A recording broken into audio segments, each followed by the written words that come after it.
The following is a discussion I had with my friend Derek. We've been on one another's channel a few times. In this discussion, we try to figure out how to better apply symbolism in our lives, more specifically in our work. It's something that I plan on doing a few videos slash essays about, and I thought that having this discussion with Derek would be a good way to kick things off because we've both been thinking about it from different places. So there we go. Please enjoy. One way I think that lots of people have been doing it over at the Symbolic World blog is first like by imitating what they see people doing, like Jonathan and Jordan and Sure, yeah. Mathieu. Yeah. So they see people like speaking about it or writing books, that kind of stuff. So naturally, I think we we see that there's value in what they're saying, and we want to imitate them. So we also do podcasts or we write articles, that kind of stuff. Totally. Yeah. But then like we can't all be authors. So what do you do in that case? Like if you are not in a position where you're always writing or and speaking, how do you still bring symbolism into other areas of your life? And in principle, it shouldn't be that hard because if symbolism itself is about learning how to bring heaven and earth together, this should really be universal. Like everything you do should like fit that general pattern if symbolism is right, especially. So like what you learn in one domain should carry over to others. The symbolism that you learn, let's say in the abstract arguments that you can see in a book should also should carry over to some like very precise technical debates that you have at work or some verbal arguments that you need to have with people. Like there should be huge carryover between all of these things. So I've been thinking a lot about this over the past year, and like I think slowly, I think that was maybe the biggest surprise to me is like it took a long time, but eventually I was able to see how more and more I could apply symbolic knowledge to my day job, and I work something that is fairly technical. Interesting. In the tech industry. So like initially it wasn't obvious how to apply symbolism in that area because like it seems just so technical and so binary, almost like something works or something doesn't, that applying symbolic knowledge to this seemed almost like too trivial. Like it didn't seem it could do anything. Like let's say if I read some code, well, it either works, so Evan is landing, or my code doesn't work, so Evan isn't landing. But it wasn't obvious how I could go further with like So it applying posed a bit knowledge. of a challenge for you then. Sorry, what? So it posed a bit of a challenge for you then.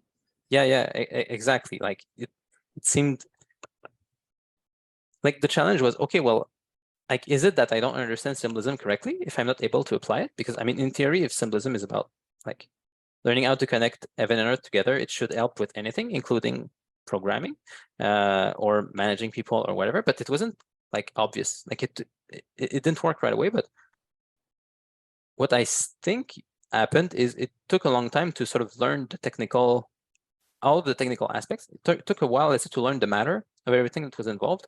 And then once I learned enough of it, then I could start to apply symbolism more and more often. And then it could get more useful. So let's say if we have to design some kind of new product, then I could use the global categories of heaven, earth, and also left, right to see, okay, well, you need the right kind of change. You don't want too much change. You want not like to keep something that is very static, that's going to only stay at the center. You want to go far enough into doing something new, flexible, different, but not too much. So you apply all of these high-level symbolic kind of abstractions, and sometimes like it can be a frame that would start to apply more to reality. It would lend more, let's say. But where I found it to apply the most was when dealing with people, and seeing how different narratives could fit more with certain people, where like the personalities, like people could fit different personalities. Some people were more, let's say, on the left end, some people more on the right end. Some people were only interested about matter, the technical stuff. Some people were only interested about ideas that wouldn't necessarily land in reality. So like at the level of people, that's where it started to kick in the most, I would say. I was able to do more useful stuff there. And I don't want to get too far away because there's lots more we can say, but I want also to see like on your side how it's going to look. But all that is to say that I found myself over the last year being less interested in very, let's say, abstract, pure symbolism discussions happening, let's say, on the by me writing stuff or having live discussions, and being more interested in, okay, how do I start applying this in my work or other areas of my life too, but especially at work, because it is something that we do 40 hours a week or so. Yeah. And over time, it started to work better, and it started to make work itself more interesting. And it's one of the reasons why I haven't been posting as much online. So yeah, I was curious to know how you would respond to this, and if that's, let's say, analogous, or if it rings any bells with your experience of trying to apply symbolism to other areas of your life. Yeah, it's good, JP. Thanks for reaching out for the discussion. It's always a pleasure. I really cherish our friendship and the discussions that we have. You know, with work, I think back with what you mentioned about wanting to be like the Pageaus, you could say. Yeah, there's like for a long stretch, I was wanting to be like a mini Jonathan, you know, and I know he's talked about this too. And when we posted discussions, he and I, where it's like, you know, it's like he started something. It was kind of like this seed was sown, and then like the plant grew and it bore fruit. And so I and hundreds of other people have been part of the fruit bearing, so to speak. But what I've noticed is that the thing about the language of creation, we can call it, which is, you know, Jonathan's work, but also the title of his brother's Matthew's book, Language of Creation, is that you really do learn a language, a symbolic language. It's a way of seeing how things are structured, seeing how reality is structured. And that kind of creates that like initiation point, that veil. And it requires a learning curve. It requires a little bit of sacrifice. And so when you make that sacrifice to learn a language, like I have with Spanish as well, you're really excited about certain words. Like, I don't know, buen provecho. It's a fantastic statement. You know, you say it when people are eating, you wish health and well-being upon them. It's like, but there's not an English equivalent, you know? So I go up to English speakers and I'm all excited about this word. And like, it's not, they don't have a grid. They don't have the grammar to actually understand the meaning, especially something that's very sweet or something that touches the soul. So what happens is you kind of get awkward locally, where the people around you that are not initiating in the symbolic world or this corner of the internet, it can be hard to share the things that you're really excited about. You know, you just learned something, you just read something in a book, and they're just not ready to listen to it. So I feel like the application of it can be challenging. It's been challenging for me locally. For the last couple of years, people in my church had no idea that I post YouTube videos. They have no idea that I write.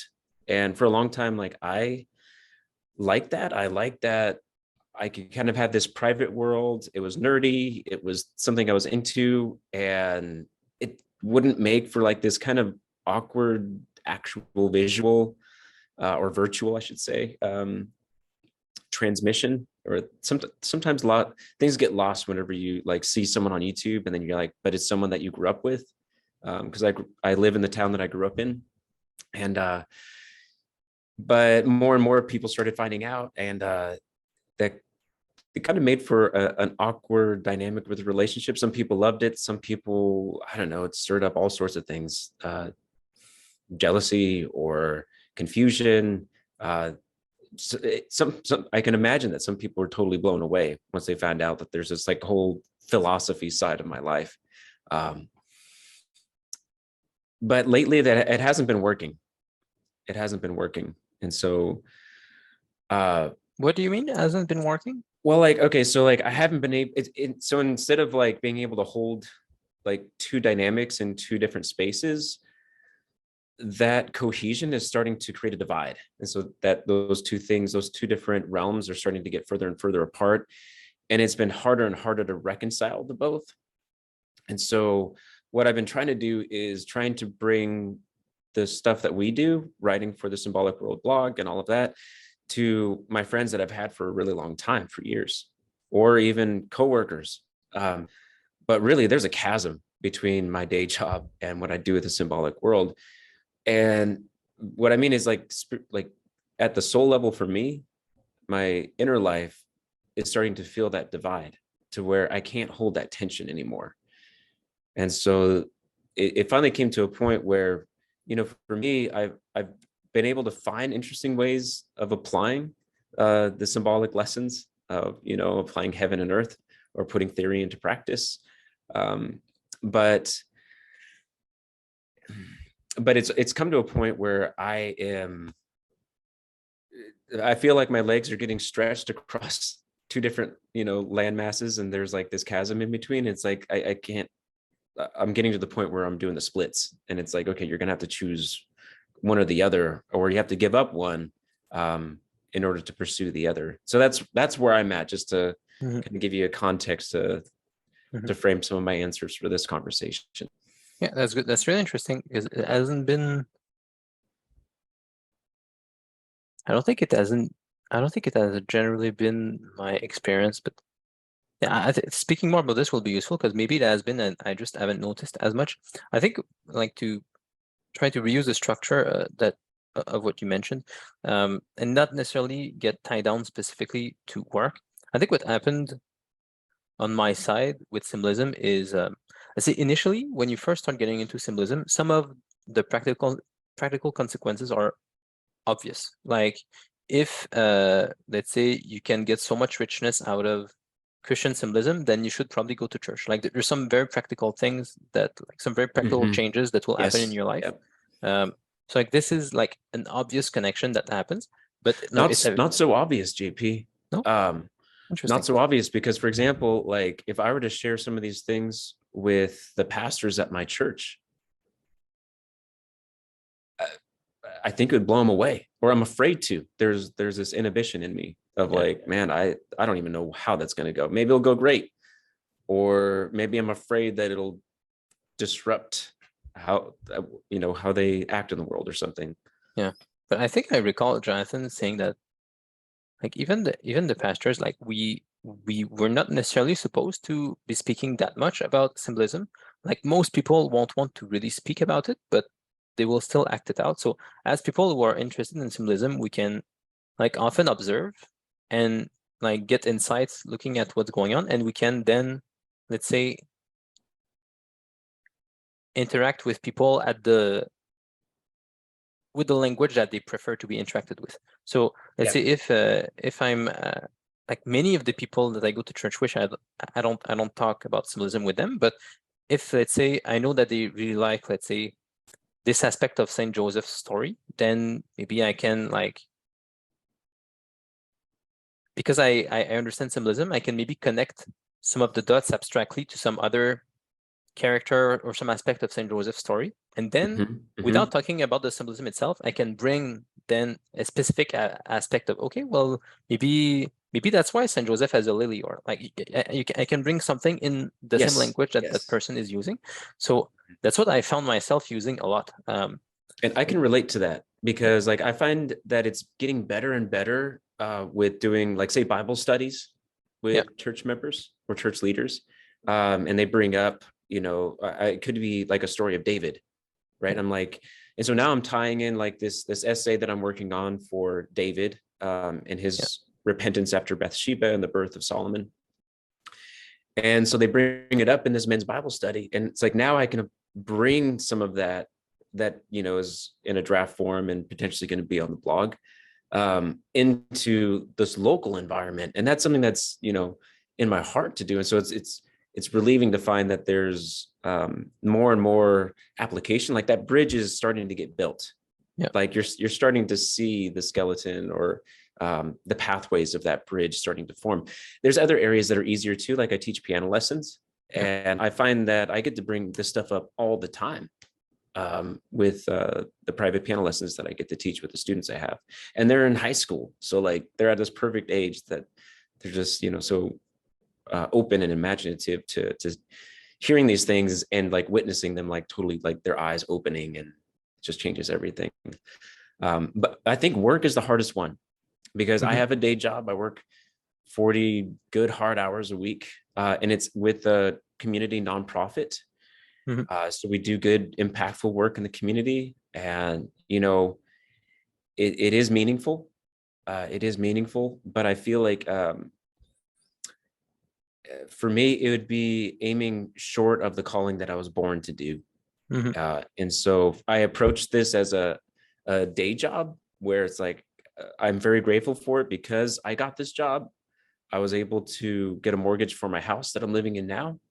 And I'm able to, pay my bills, although that's becoming more and more challenging in California. And my wife and I have been able to figure it out where she gets to be a full-on mom and, be the leader of our inner world, our household, and keep the functionings going. And then, I go out there and I work in the community, and there's aspects of it that I love about it. And you probably know, just because we've been interacting and, whether it's published conversations or our every other week meetings that we do, where like, I like to network. I like to connect people. I like to bridge one group to the other. I like to connect people that I think will just, sparks will fly whenever they come together. And I get to do that at my day job. However, this is the part that's hard. Yeah. Is that I don't know how many projects to count that I have unpublished. So JP, it's not just that I have all of these essays that you're waiting for me to turn in, whether it's Arrival or, biblical commentary or whatever. That's just the tip of the iceberg. Oh my gosh, it's just the tip of the iceberg. Like, I mean, for example, the Zombie Mother book, which is now turned into a trilogy in my mind and on the outline. And then after that, there's music concept records. There's a couple instrumental albums musically, and then story-wise, there's a historical fiction that I've been developing. And it's like all of them are kind of in like that 30 to 70% completed. And I seem to have probably like at least 12 of those. And I've been I was creative since, high school. I think one of my active music projects that I still add ideas to in the notebook is something that I started when I was 18 or 19, and I'm 33 now. And so my point is like these tensions have come to the point where I'm like, okay, I'm 33. This is a holy year, like, where am I going? Like, what am I doing? Am I going to die before any of these things get actually released and done and out there? And so that type of tension has arisen where now my job is not just like a means of provision. What's happening internally is that it's creating this competition where now I'm fighting it, where it's like, it takes so much out of me, especially during the busy seasons. I mean, it can be very stressful. I try to do my best to manage the stress, but usually what happens is my creative output diminishes and it gets pushed to the side, and I have just enough time to be a good dad and a present member of my church. And then after that, it's like, man, it's time to sleep. Yeah, that's good. Maybe it's worth at this point getting more into the symbolism of work, because I think it can start to dig into some of those difficulties. One thing I've been thinking about is if you look at the breakdown of Christ's life, where he spent 30 years working like a very ordinary day job, like totally ordinary. No one knew him, like, especially. So, I mean, he did something very technical, very practical. It was a carpenter. Spent time with working with his hands with wood. Spending time with his family, his mother and father, and spending time with a few people locally too.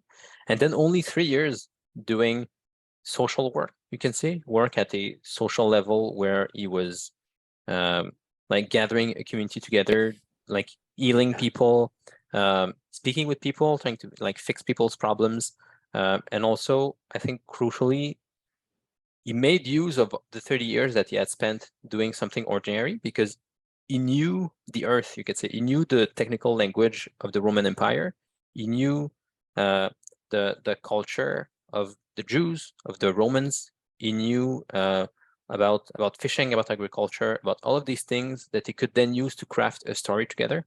So, like, the way I tend to see it is that he spent 30 years, let's say, learning the earth, learning the facts, and then the next 3 years, he took those facts and crafted a story with it.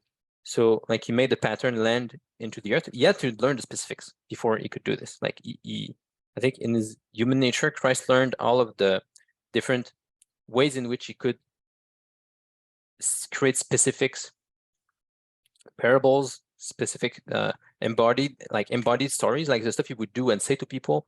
So he did that for 3 years, and then there was Holy Week, which was like the cosmic work, you can say, where he pulled like all of the 3 years he did before, those small stories, he pulled them together into one story. And then there's something mysterious that happens also with him sleeping, like dying and then remaking the entire cosmos. This part is mysterious and I don't totally get it. It seems to have to do with God's rest, even the 7th day of creation. So that's mysterious, but still there seems to be this like escalation of work where Christ did most of his work very ordinarily, learning the facts. And then once he knew enough facts, he could assemble them into something higher. And it fits with something really interesting about the etymology, even of work and keeping and liturgy. I didn't know this until recently, but like in Hebrew, the words that are used in Genesis when God tells Adam that he has to work and keep the garden, those are the same words that are used when the Levites have to work at the tabernacle and keep the grounds of the tabernacle. So like you see this kind of continuum where like there's a way for ordinary work, like tilling the ground, to be like holy, to be in continuity with the kind of work that happens in the holy place. And you also get that in Greek. The word liturgy, like etymologically, it does mean the kind of liturgy as we mean it today, but it also means work at a social scale, you could say, or social work. So like if someone was taking care of public infrastructure, it was called liturgy. And I think it fits with this gradient I mentioned earlier, where they said that the work that Christ was doing as a carpenter was continuous with the work that he did socially in his 3-year ministry, which was also continuous with the work that he did during his passion, which happened, you can say, at the cosmic scale. So you seem to have these layers to work. And then what strikes me also within this is the difference in scale of like how much longer Christ spent doing ordinary work contrasted with the 3 years he spent doing public ministry. And even those 3 years compared to to Holy Week, or you can even say like the final 3 days of let's say Good Friday, Holy Saturday, and then Easter, even like those, so you have like 30 years, 3 years, 3 days. Like this kind of scale is pretty, it's humbling, but it fits the experience I had of having to learn. Like I'd say like my technical job became really fun only maybe after about 3 years, I would say. And that's when I could like know the facts well enough to be able to do more stuff with symbolism, I would say. Yeah. Okay, so as far as like the symbolism of work goes, you just described like a mountain-shaped symbol numerically with the 30 years, that's the base, and it's close to the earth. And then was it, 3 years, 3 days, and then really 1 day too. If you count, interestingly, the work that he did sleeping in the Hades or the underworld, fighting death. It's kind of like you could fight death, you could fight trying to fall asleep, but you'll lose that. You'll eventually crash and you'll fall asleep. That's one thing that's clear from the Old Testament, especially, is that Sabbath is inevitable. Like if you read the last part of Second Chronicles, like the last part of that category of the Old Testament scriptures, the history text, you could say, it says that Israel the nation went into captivity for the exact amount of years that they failed to observe the Sabbath, that they failed to rest. And so it was like, in a way, it was like at a national level of reality. it was like they're trying to be insomniacs. They're trying Yeah. to avoid rest. They weren't letting the land lay fallow. They weren't doing the things that they were supposed to. And so God said, all right, well, have it your way. You could either rest, at the end of, after 6 years of work or 6 days of work, depending on what scale you're looking at, individually or socially or nationally. Or you could just do it all at once at the end in captivity. And that's how it ended up unfolding for them. And so I think this part of, especially the language of creation, helped me the most with really what you're after is like, how do we talk about the symbolism work, but then really how do we apply it? How do we put it in action? That's one thing that helped me was like, it's good to work. Like you said, like, it's really fascinating about the word liturgy, that it's like work at the social level, even more generally, because we've really kind of narrowed that word today to mean like a very certain thing about a very certain part of Christianity. Like it's not a word that we use at my church ever at all, unless we're talking bad about, other churches or something. But the point is that, so like in language of creation lays out, it's like, this is what work does. It builds space. You're building a mountain essentially that people can inhabit, that people can organize their lives and their society around towards a common purpose and common meaning. And that just lit me up. Like I was really excited to get back to work, whether I was working on my house at the time, building that, or working out in the community, my day job. And then it also helped me was like, because I was kind of coming from this like free, how do you say it? Like I was living it before that. I was living the life of a traveler. So I was just wandering, and I was really confusing those categories of work and rest throughout the day. My day would just be primarily spontaneous and just going from one thing to the next. Now that I started a family and living a settled life, that doesn't bode well all the time. And so understanding that there's a place for recreation that is like recreative activities, like I mentioned, I'm a musician, so using music in a way to issue like a good mini flood to kind of wash away all of the excess and to kind of put an end cap on work, so that way I can begin afresh anew the next day with renewed vigor and renewed focus, and avoid being overworked. And then taking a whole day where as a family, we just do that. We just do activities that are pointless, like dancing or walking around. It's not like we're building something. It's not like we're putting things together. But yet at the same time, these kind of like water activities have a way of replenishing us. Yeah. So this aspect of okay, so what I'm getting is that for you, the big thing that helped you, at least initially with the symbolism of work, was the idea that, okay, you create something for 6 days. You're building, making heaven land down to earth. This is sort of the work of the right end, you could say. You're building space, but then you leave space. At the end, you have a day of rest. You have a day where you leave some place for the left end. So like, whereas from what you said earlier, your schedule before was more chaotic. Then like you established the structure of 6th day and then 7th day. And this like structured everything and made work.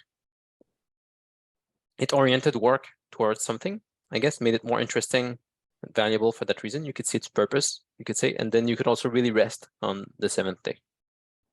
Or even during the course of a day, because you could take those ratios and apply it within 24 hours.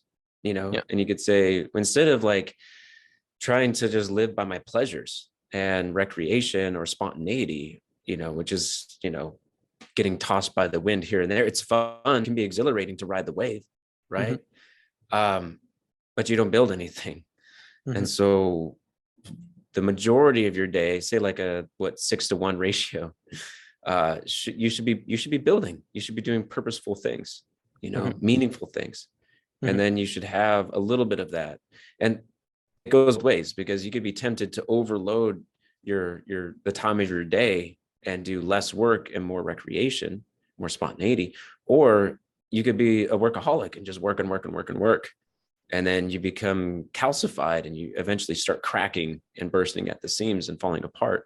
Like I'd mentioned in a short video, I don't know, this a while ago, it's like on this topic where if you there's a story of this person that was a sales agent, and she worked the job of 3 people. So she worked like over 16-hour days. And then the company relied on her so much because she was so effective. Yeah. And then her adrenal glands collapsed. She was in the hospital for months, and the company fell apart and went bankrupt because no one else could do the work that she did. They relied too much on her, and she had no rest built into her work life. And so again, like, rest is inevitable. So you could either do it like a little bit here and there throughout the day, and then one day of the week, and then maybe a season during the course of a year, or your adrenal glands could collapse and you could spend that in the hospital. Yeah. Okay. So, okay, that's one, like, let's say, fractal application that we can do of the symbolism of work, of, let's say, how space and time must coexist. Another aspect I'm interested in is how to transfer from layer to layer, because there's something I think I can get from Christ's story, especially, that seems really widely applicable, which is that, and it even seems to fit from the etymology, as I mentioned earlier. There seems to be a continuum where, like, all of our work can be connected to something higher, and all of work can be made meaningful because of this.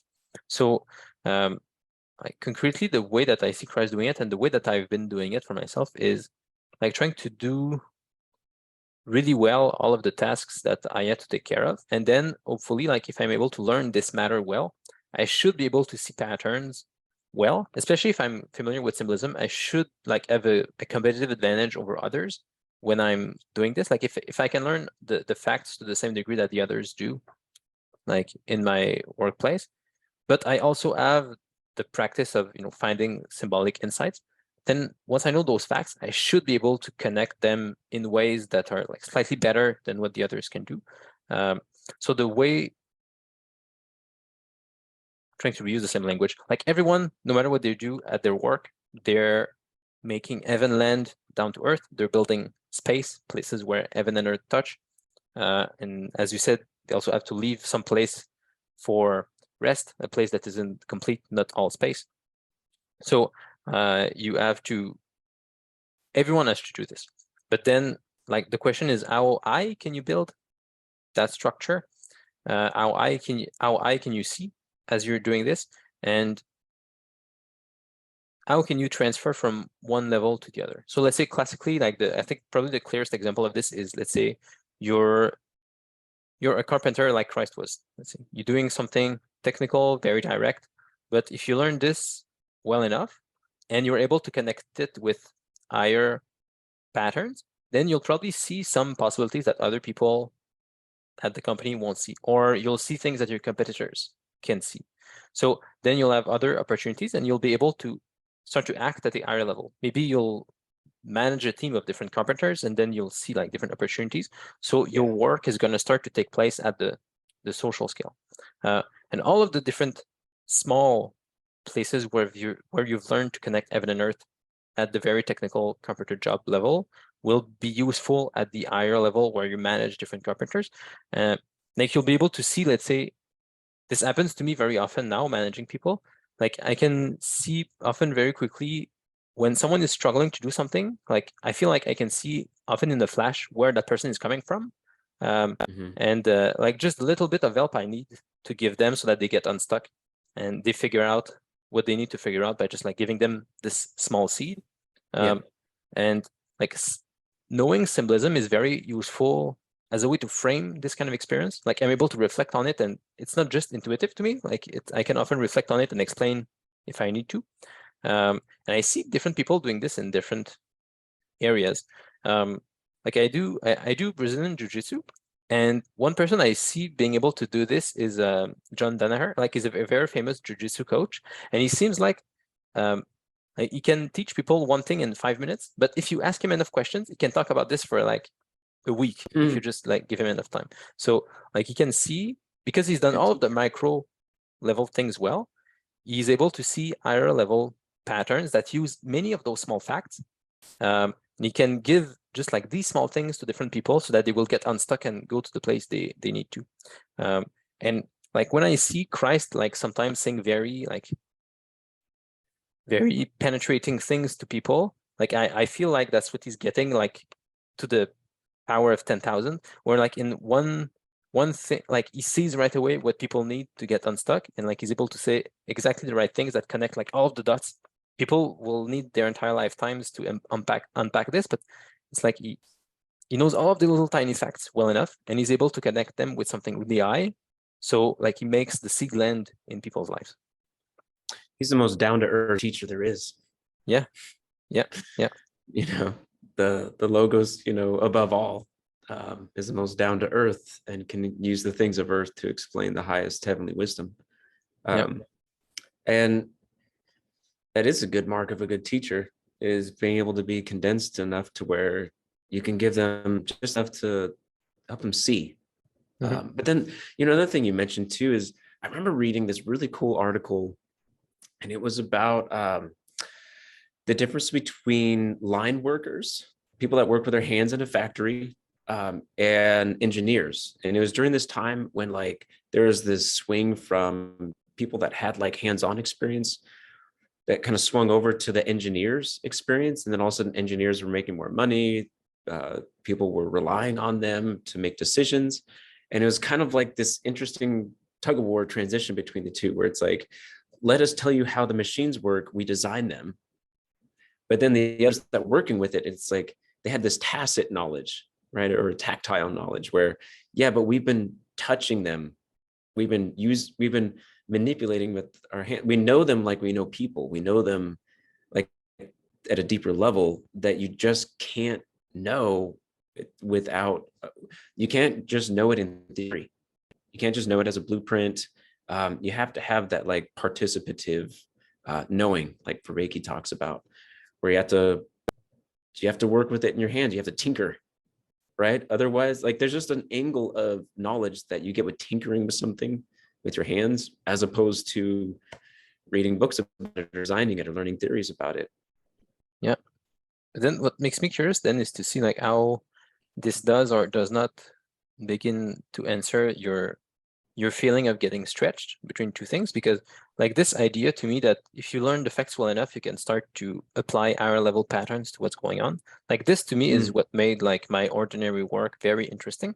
Because it felt like all of a sudden I could start to, let's say, I could take like 10 hours and write, it's longer than that. I could take like 40 hours to read books and write an article to connect the dots about something, or I could use concrete facts that I know from my day job or from my daily life or whatever, and then craft something with those. I can like try to see what kind of pattern can I make land in this.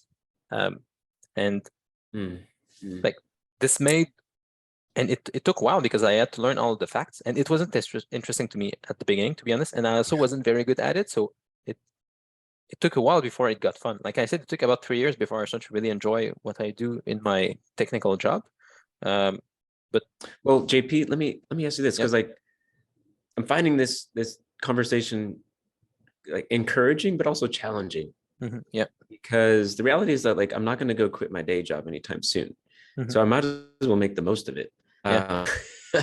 And it's kind of like you're posing this fun prompt, almost like a game of like, how much of this theory land can you apply in your daily life with the people? And I'm also already applying. It's like what you're saying about the different stages of Christ's life. I'm feeling that now too, because it's not that it's just me working, and I'm not just like tinkering at my computer and doing reports or anything. It's like I have a team. I have 7 people that count on me. I do their payroll, their livelihoods. They count on me. I'm connecting them. Like really, like it's a work experience program. So they're really looking to me to help open doors potentially for the rest of their career. And 5 out of 6, or excuse me, 6 out of 7 of them are fathers. And so it's almost like kind of like I'm not just like a guy working a job anymore. It's like almost like that reality of leveling up. And it's like now it's at this like not just like a individual or just like an immediate group, like a family level. Now it's like a little bit higher than that, you know, to where it's like now I'm the head of something and there's like this little hierarchy Yeah. underneath me.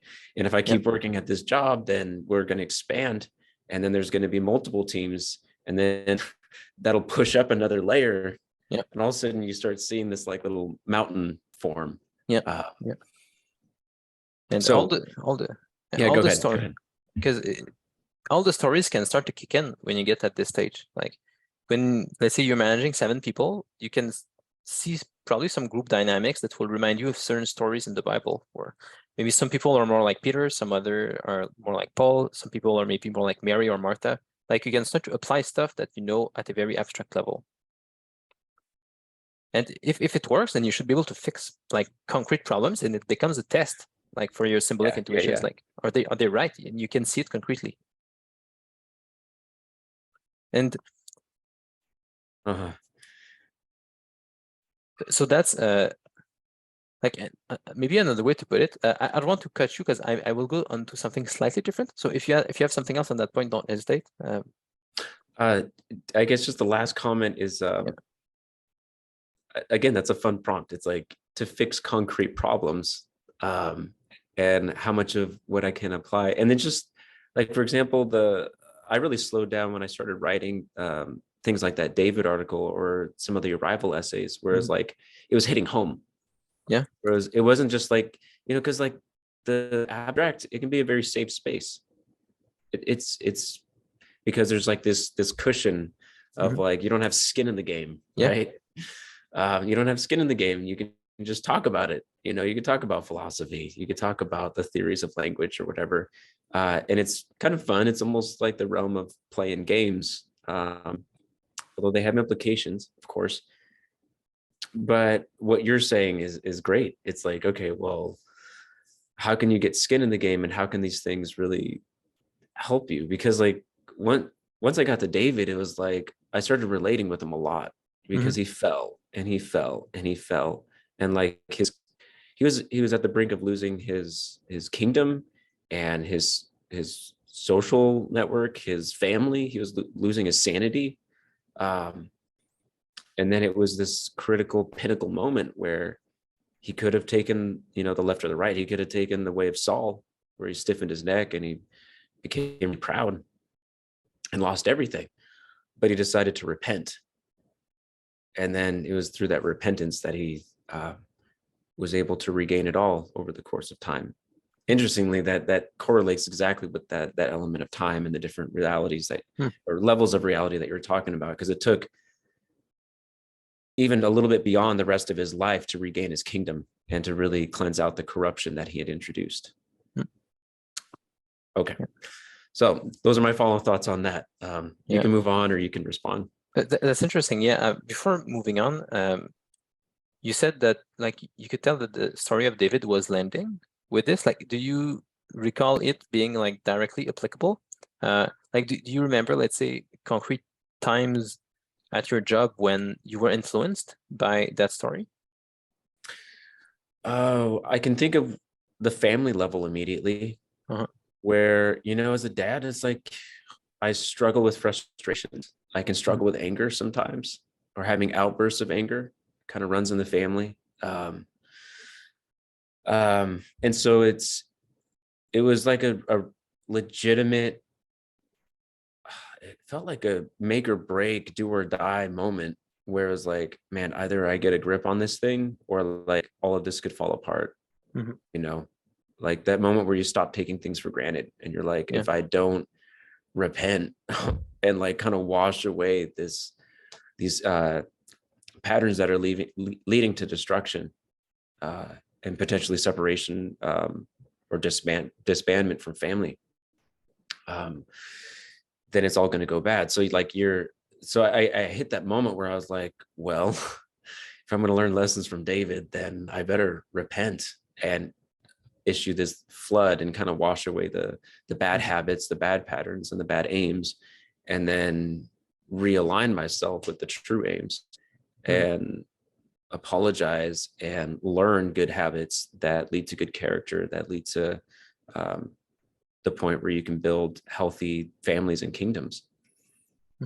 Yeah, yeah, that's good. That makes sense. And coming back to something you said earlier, but how you could see at work that you are operating at a higher level than when you were contributing individually. There's this kind of prototypical story, at least in Catholicism. I don't know if it's as common in other branches. I suspect, because it seems very natural. I think most people know like this instinctively, even if they don't speak about it that much. But it's something that will be covered, for instance, often in the marriage prep in the Catholic Church, where like the steps for most people in their lives will be, okay, so like when you're a kid, you're mainly just learning. At some point when you're a young adult, you start working. You just like try to make, I can even try to connect it with heaven and earth before. So when you're a kid, you're mainly just like being matter for higher patterns, just absorbing stuff. Like you're not, yeah. You're sort of being connected to heaven yourself. You're not connecting heaven and earth that much yet. You're mainly just receiving. When you're a young adult, then you start to build things individually. You start to connect heaven and earth in your day job, the stuff that you will do. At some point, you'll get married, you'll have a family. And then when you do this, you have to start connecting heaven and earth at a familial level. So that's a level of a few people where you have to see, as you said, you could notice some patterns in the story of David. Well, you have to learn to see patterns that are going to happen at the family level and also fix some problems that happen at this level. So it's higher, like what you learned when you were a kid, just receiving patterns, and also what you did when you were just living by yourself, trying to connect heaven and earth in simple things. All of this knowledge is going to be useful at the higher level. You'll need to learn new things, obviously, but there's a transfer that happens between levels as you do this. And there's even like very, very basic examples of this that we know from cognitive science now. So let's say all of the physical activity that you do when you're a kid, just like, let's say, playing, learning balance and this kind of stuff, most of this learning will like affect your cerebellum, like how it balances things in general. And then when you're older, you use your cerebellum when trying to balance different priorities or different concepts in your mind. So like stuff that you learn at one level, even some very physical stuff that you learn when you're a kid playing or when you're an artisan crafting something, all of those balances, those skills, those ways to unite the left and the right, they get exapted and used for higher level stuff, like abstract discussions with people, knowing the balance between people in a conversation, balance between your kids, how to manage them. So what you learn at one level gets exapted at higher levels. It's not automatic, of course. You need practice, but like you can use lower levels to feed the higher levels, you can say. And once you're able to do this at your family, probably also the same kind of thing will happen at work, where after a few years, you start managing people. So you're responsible now for connecting heaven and earth at a social level in your family and also in your work. And then probably as you grow older, you start to take more and more this role in your community at large. So you connect heaven and earth, not just, let's say, in a business where you do connect heaven and earth, but also in more moral terms, you could say. You can maybe start events or certain different kinds of groups in your community to try to connect people in certain ways, to try to make people grow, to try to help. Like you start playing more of a social role, and this sort of just keeps going as you grow older, where at some point, well, really in the end, what will probably happen is you get so old that you can't really do much beside very abstract spoken work or even just prayer. So at this point, it's like very high social kind of work or even like cosmic work, which is prayer, because you pretty much become a monk. Like most people, when they get really old, that's like they can't do anything else. But all that they've learned, especially if they've gone through all of those layers well, now they have lots of wisdom. They know really well how to balance different groups. They know what makes different people grow. They're able to love very different kinds of people, and that can help them love God more also. So people sort of go through all of those layers, being like initially just a child who can just receive heaven and who can't connect anything together, to like growing older and older, where you can connect heaven and earth more and more, until when you're old and you're a monastic, you're trying to really connect like the earth, like all of creation with God. So you get this whole hierarchy where all of your Yeah, life, wow, man. even the very practical, Wow. technical stuff can be made meaningful. Fantastic, JP. What comes to mind, the shape is that it's U-shaped, right? And Yeah. so maybe this is because I've like read Cormac Jones' article, and those like parabolic visuals have like imprinted to my mind. But it's U-shaped, so you start out with, like you were saying, heaven up here. Maybe I should say it over here. So like early ages, heavenly realm. And then as you get like older and older, it's more practical. And then you're solving real problems. You're starting small businesses, you're running companies. You're, say it's a construction company, and now you're like the foreman, or you're the owner, you're the boss. But then you get to the point where you just can't do the work yourself anymore because your body gives out. Like my supervisor, he's older, and the 6 workers, they are like his body. He he tells him what to do, and then he'll go sit in the chair a little bit, and then if needs be, he'll get in there, he'll do it. But then like he'll step back and allow the 6-member body to like carry out the work, laying tile or whatever. But then, like you said, but I just think of like my parents, and to see the transformation of their life now that they have a bunch of grandkids, and it's like now as they get to the other side, they're like re-engaging with the heavenly realm in a playful sense, even with their grandkids and their great grandkids. But then also they have all of this practical hands-on knowledge of having, kind of dipped through that the bottom of that shape, and ended up on the other side where they're re-engaging with heaven more purely.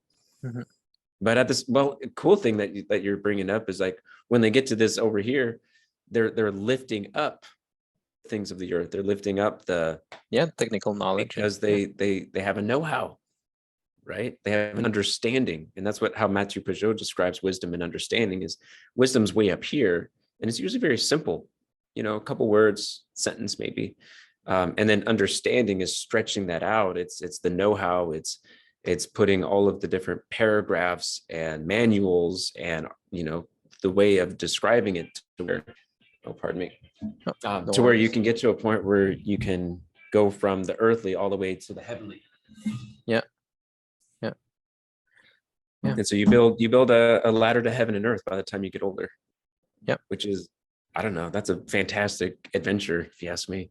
Yeah. And what makes me curious too is to know like if this helps mend the division that you feel in general, because that's what it did for me. Because initially, like if I go back, let's say 2-3 years ago, I really wanted to be doing symbolism a lot. Like I mainly wanted to be writing or reading. I had a day job because I knew it was more healthy. Because I had seen back in grad school, some people were spending too much time in heaven, I would say, too much time in abstraction, and got really disconnected from reality. So I didn't want this to happen to me, so I would hold on to a full-time day job. But like there was always this big part of me that wanted to just live in abstractions. That's like I sort of felt pulled a bit. Maybe like you, I'm not totally sure, but that's I was a bit divided within myself because of this. And it was understanding how all of work, even very like technical, concrete stuff, can be connected to something extremely high. That's like understanding this mountain. That's what like healed things for me and made my very ordinary life very interesting and like symbolically rich, like to the same extent that I like reading and discussing about symbolism, for instance. So yeah, I was just wondering like if this can maybe connect with you, or if like what's your worry if it still remains that in general, like does that land? It does. Like, so like and it's good to know that you come across it was more of like a hobby. So it's kind of cool to find out that you were taken a little bit more seriously than that, or had higher ambitions.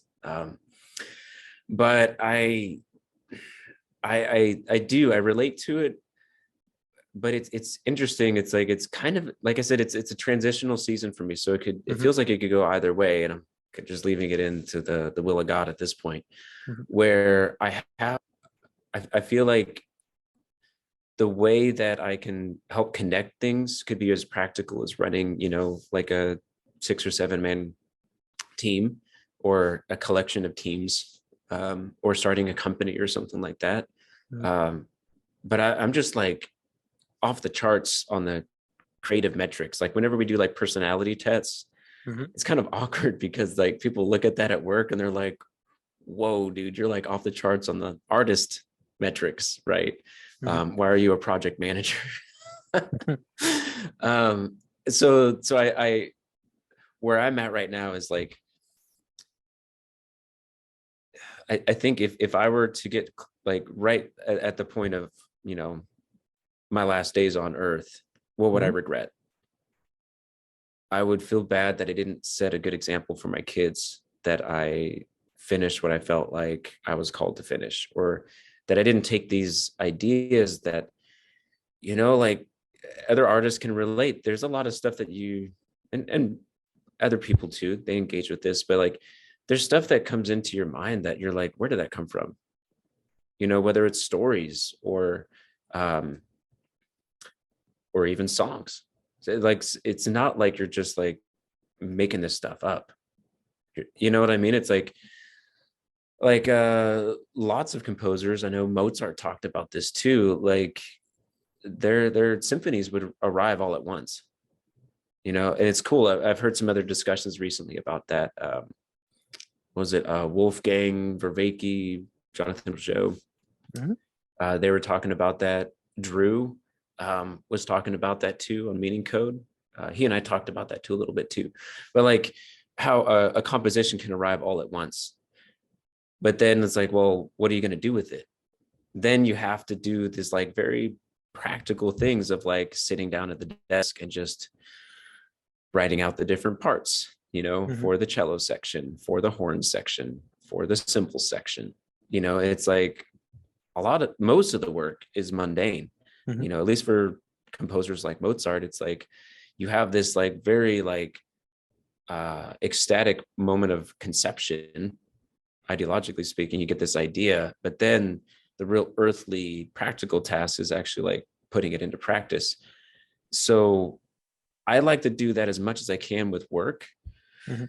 but I am kind of at this point where I'm reaching that crisis of like, I I want to give my best shot at finishing these artistic endeavors. Mhm. And if that means that I step into my step into a calling that becomes a day job as an artist, as a writer, as a creative person, more so in the arts rather than just like in the, you know, Mhm. things that I'm doing now with my day job and the community work, then so be it. Or, if these things don't take, or I do them and it's like, what, now I can tell my daughter that I did them and I feel a lot better about it. Um, and there's like that sense of closure perhaps, where it's like, these things that were bestowed upon me, they feel like gifts. It's like, or talents, you could say, like the parable of the talent. It's like I didn't just bury them. Mhm. Like you actually gave them a shot. You sowed them into the ground and you tended them, and some of them, took over and were super fruitful. Others maybe not so much, but at least you gave it a shot. Mhm. Yeah. So I think that's where I feel like I'm at right now, where it's like I could see it going either way. Mhm. um, where I could see myself growing in, this organization or maybe others in the area, and kind of embracing that community person that bridges people together and networks and can lead teams. Mhm. Or I could step into this role as an artist. I'm not quite sure. Mhm. Yeah, that makes sense. Yeah, there's a something I'll need to think more about, but like in the Bible, in addition to these characters who say more ordinary kinds of work, there's like the prophets who don't really have work, or more like John the Baptist, doesn't work and just has a very clear calling and he has to like carry it out. So there are these characters who don't seem to go as much layer by layer, I would say. Um, some people who just like receive something from higher and then they just need to go tell it. But yeah, I don't understand these well enough. It seems and I don't know like how much really we can understand those. Maybe it's just by the nature of how they work that it's a very direct thing from higher, and because of that, there's no real way for people to know like if it can land or not. Like it's as if you need to see like is that going to bear fruit, and if it does, then it was a real profit, and if it doesn't, then it was a false profit, and they were just Mhm. wrong. They should have gone layer by layer. So Yeah, and so I don't know. I don't really know how to deal with this. Like I don't think it's yeah, my personality as much. So uh, one of the reasons too why maybe I don't think about it as much and I don't have as much insight about it. But I don't know. Does that resonate? Where you see like these characters yeah, are just jump layers, it seems.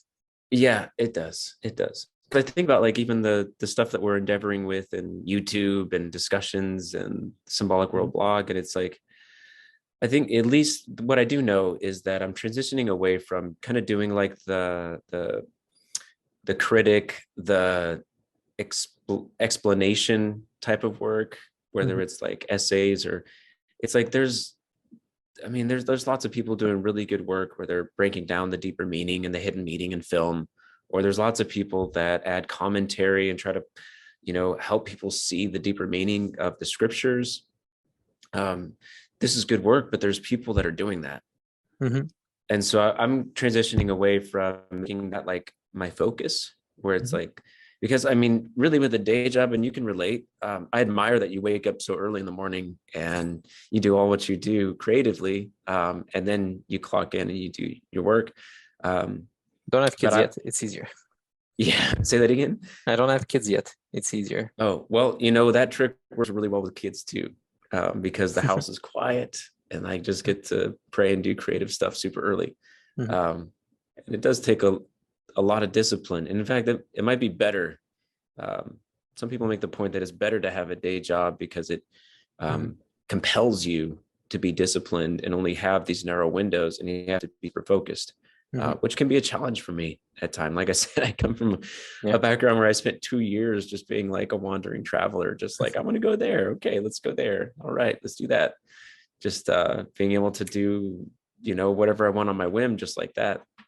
Mhm. And so it's been a challenge for me to be focused. And so this season, I'm looking at, all these things on the table, all of these Mhm. different avenues and potential things to be involved with. And it's like, well, the reality is that I have between like 6 and 10 hours a week. Mhm. Yeah. And then you start calculating how much does it take to do a really good video essay, maybe 30. Um, how long does it take to do like a really good podcast and then add timestamps and then take time to do all of the thumbnails and Mhm. then cut out some certain parts and then do like a little trailer clip or a little hook clip at the beginning and then add some little b-roll to it or add images, and it's like Mhm. that starts adding up, and you start asking yourself, it's like, as much as I love conversation and dialogue as a Mhm. way to kind of like draw out deeper meaning, super important for me. I'm a verbal processor even before I'm like write it out type of processor. Mhm. um, it's compelled me to prioritize. Mhm. This schedule has compelled me to say, this is the most important thing, this is the main thing, this is my major. I'm not going to take every single class at university, right? I'm not going to take everywhere from physics to philosophy to mechanical engineering to social work. Like, you got to pick a major. You have to write one major. I mean, don't be like those people that try to double major, folks. Like, just don't be those people. Like, pick a major, stick to it, and maybe have a minor. Um, and so what I'm doing is I'm saying, given this limited time that I have, um, just lifting it up for people that pray, don't be afraid to ask, like what, just ask God what the question is. It's like, what am I here for? What have you made me for? Whenever like you read back the story of my life, like where are the regrets going to be? Um, and how could I better participate in what's happening now? And line up with my identity of like who you made me to be. Um, And I think the answer, at least right now that I know, is that I won't regret that I didn't do a video essay on one of my favorite sci-fi movies. Mhm. I won't regret not doing a commentary on the symbolism of trees, or, tables and chairs or something. Mhm. That's good. And it's good to do, but it's not the thing. Doing dystopian fiction works on zombie mothers and doing trilogies and screenplays and all of that, that's what I have to do. And Mhm. I just feel like I have to do that and make that transition. Not to say I won't do conversations like these, but it's going to come after. Mhm. The first hour of my day, it's going to be dedicated towards the main things from here moving out. And if those things take and that becomes a career, then so be it. If not, then, JP, I feel really encouraged of finding every which way that I can apply the stuff that we're talking about today in daily life. Mhm. Yeah, that's good. Yeah. Yeah, that makes sense. I'm in Mhm. a similar situation. I don't feel as compelled, I would say, to do I'm not an artist, but I don't feel as compelled to do let's say intellectual work as you are, but I have some opportunities to do more of it. And I don't have Well, JP, go let me ahead. just say this. Mhm. No, that's helpful, because like that's where I feel the duty. That's where I feel the Mhm. responsibility, Mhm. is knowing that, people that I admire like you, um, it's like that revelation happened, or that realization of like, what do I have that's unique? Mhm. What do I have that others, it's okay that others do, but it's not okay that I do, because I'm not doing this other thing, the Mhm. thing that really only I can bring. Yeah. Um, and so that's where like all of these crazy unique stories and songs and all of that, um, that's what those things are. And so for you, like, I just look at the work that you're doing editing, and I don't really know what you do at your day job, or very little, Mhm. and but I can tell you the way that you um bring lots of different thinkers and styles and writers, and are able to compile them all into one space that tells like creates a consistent environment for people to have a reading experience. That's a unique gift, man. Like, I can't say that I'm very good at it. Mm. um Thanks. That's good to know. Yeah, it's really hard for me to know, especially doing this stuff online. It's hard to know what is landing and what isn't. So yeah, any feedback is always useful. One thing that I really appreciated about one of your recent essays was you started using more sentences with I, and you were kind of telling your story, because I didn't realize that you were on like this philosophical adventure until you started wording it like that. Where like you're like, well, I started out with this essay, and then I had this question, and then I realized it here, and then I had this conversation, and at the end of it, I realized this, and now this is where I'm at. Um, it seemed to create this like thread that really like strung all those things together. I'm like, oh, that's Hmm. like, he's really wrestling with these questions, kind of in a similar way that Jordan Peterson does it, but I'd say much more, how'd you say it, kind and gentler way. Peterson can be kind of intense, Yeah, yeah. and so that drew me in even more to the philosophy that you're presenting, because it wasn't just like these abstractions, it was tied into that narrative of your life. Interesting. Yeah, that's good to know. Yeah, I think I know which essay you're talking about. The one on panpsychism and Neoplatonism, probably, where I end up talking about the mother and the child. Yes. Yeah. And I found those super helpful for one of the essays on arrival, like thoroughly helpful, because motherhood was something I'd not thought about a whole lot, um, outside of just Yeah. my wife having two children with me. It's like, but at the same time, what's really cool about those type of topics is because of your essay, or exploring this draft as it is right now, and like kind of collecting all of these different ideas and coming to a place where it's like, okay, I have a better understanding now. I can understand this wisdom that's in motherhood. Hmm. Now I'm connecting with my wife and the women around me in a whole other way, or it helps understand my Yeah. role as provider and protector and priest of the home. Yeah, yeah, that's good. As you were speaking about this, it made me think of maybe like two. I don't know if this can work, but maybe there are two different types of work.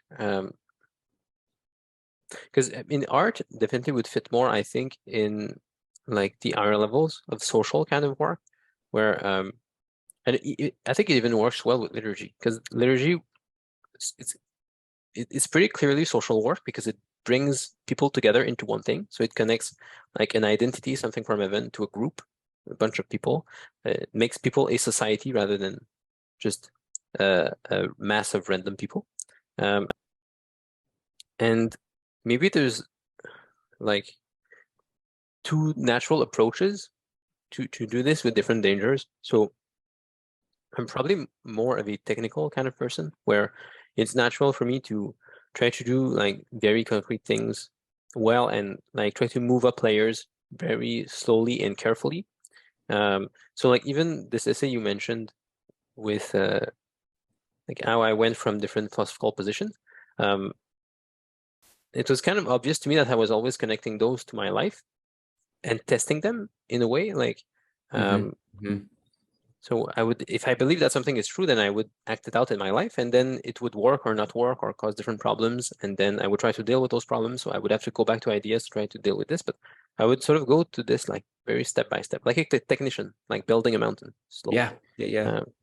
And maybe like the different thing is that some people have more of a prophetic kind of personality, where I think they're more drawn to the arts and to the abstract stuff itself, like very directly, and then probably the challenge is going to be like for those people, they have like 10,000 ideas, and they have to see which one is actually going to land. So Yeah, it's a different kind of testing. totally. Like it's not as slow and methodical as the kind of testing that I tend to do. It's going to be more like test a bunch of stuff and see which one of those lands, and it's going to take more intuition probably. I see that it's pretty funny looking how like from like being close enough to Jonathan to see like how he deals with some opportunities and how he manages like different projects. It's totally different from how I would do it. Like there's a like I tend to be very careful and not to try to make too many moves while things are unstable, but it's the complete opposite from like he's very confident in his ability to spot opportunities, and he's willing to let like 5 things slip by because he's confident that he sees the one right thing to do that wasn't even on the table yet. It's like he'll make pretty wild jumps, I tend to think, at least much wilder than what I would naturally do. But he also has a much more artistic personality, much more prophetic personality, I think, than what I have. I tend to be more of a technical person. So I'm wondering if that's maybe the difference between us, where I feel very comfortable in the slow bottom-up story. And I have to think very carefully. Like I have an offer at the moment to do more intellectual kind of work as a full-time job, and I have to think about it carefully because my normal tendency isn't to try to jump up too many layers at once. But you maybe because you have more of an artistic personality, maybe you come down more from the event side of things, I would say. Maybe it's much more compelling for you to try to go like more towards that. That's so good, JP. And I totally relate because like I have to remember like my background is like if you look at like sometimes like a good window into this is like what were you doing as a kid? Kind of like you were talking about over here where it's like where all right, what were you doing like 0 to 5? And if you look at it, I was playing the piano. I was even like composing my own songs at a very early age. I was playing Legos, building things. And you know what? I was a big Lego guy too. And I would go out into the woods and I would like find turtles and frogs and things of nature. And I was, just present in the wild with my mountain bike and my dog, like, my early years, leading up to, maybe 10 years old. But then I was also in Sunday school. So I was engaging with, the stories and the elements of scripture and church. And so I look at those things and it's like sometimes one of the questions I have been thinking about a lot is like, what do I bring to the symbolic world community? Like as a member, but then also as like, the public things that I share. And sometimes I take for granted the fact that I've been playing piano since I was 4, and I've been engaging with music, which, you know, some of these conversations have been really helpful, like with Neil and even Jonathan spoke really well into this too, where it's like, it's music is one of the most, or it's the least embodied forms of art and pattern that we engage with. It's more air than anything else. And so you develop those muscles of engaging with that. Just like, if it depends on what type of workouts you do at the gym, you'll build certain muscle. Well, I played tons of music, so I engaged those type of muscles. But then I also was a very spiritual person at a very young age, where before I can remember, my grandma tells this story to this day, where I saw someone and I went up and prayed for them. 3 years old, you know, barely speaking and all that. And so then I look at the biblical stories too, and it's like, sometimes I take for granted that I've read and have been told and engaged with these stories year after year, you know. So I have this, like, I don't know what you call it, like a liturgical and a scriptural database. Yeah. And those type of muscles so it's like I'm engaging in music and story and community for my whole life. And I, you know, like I look at people, like the whole iceberg thing, you like you had mentioned before, the tip of the iceberg. If you look at my life, you would see like, oh wow, you know, that's why I latched onto symbolism right away. It's because I'm engaging with patterns, with, you know, music and all the other things I just listed for my whole life. And then suddenly someone like the Peugeot brothers, or the brothers Peugeot, they say something, right? They show a way of just connecting all the dots and tying it all together. Suddenly it's like, yeah, I've been doing this my whole life. Now I have a language of actually expressing that and engaging with that even at a deeper level. But not everybody has. So a lot of people, it's a longer learning curve than maybe they're willing to embark on.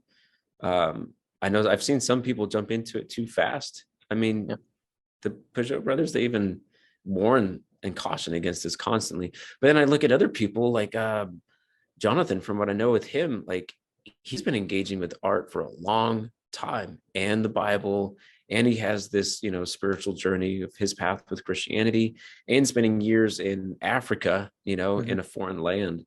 And, you know, all of these books that he's read leading up to, you know, what then became the Symbolic World's publication. So like he has more years engaging with these things, and more so of the hidden realm, than he does in the public in the last 4 or 5 years.